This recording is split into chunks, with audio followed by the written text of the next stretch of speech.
Bon, pour le linguistique strictement, bon, je dis que c'est de l'analyse de discours ce que vous faites, mais du point de vue juridique, si j'ai compris, je ne sais pas comment vous vous situez par rapport à ça.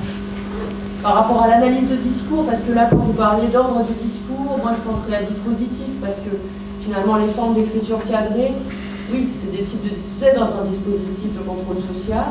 Je ne sais pas si vous allez dans ce sens-là, c'était juste parce que vous avez... Ça donne vraiment, vous avez vraiment fait un bon teaser là. C'est juste un petit début de l'épisode 1. Oui, c'est ça, bah oui, mais il est difficile de...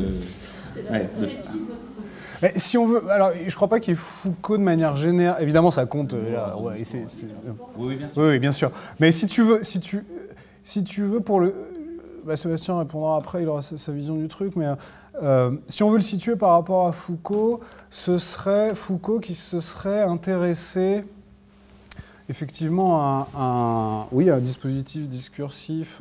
Bon, sauf que pour Foucault, l'écriture, c'est pas ça. Enfin, je veux dire, ça l'intéresse pas, quoi. En tout cas.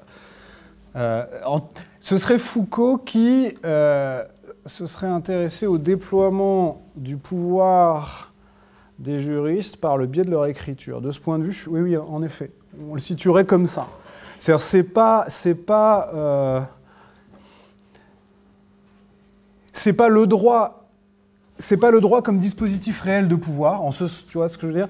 C'est-à-dire qu'on s'intéresse pas tellement à la question de savoir comment est-ce que il y a un discours du droit, une grande famille d'énoncés qui s'appelle le droit et qui est l'exercice d'un pouvoir différent de la souveraineté, pour parler en termes de Foucault. Mais oui, effectivement, notamment dans ce que vient de dire Sébastien, l'idée qu'il y a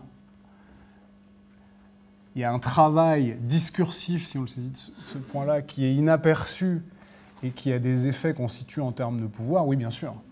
Oui, évidemment, absolument. Le teasing dévoile ça.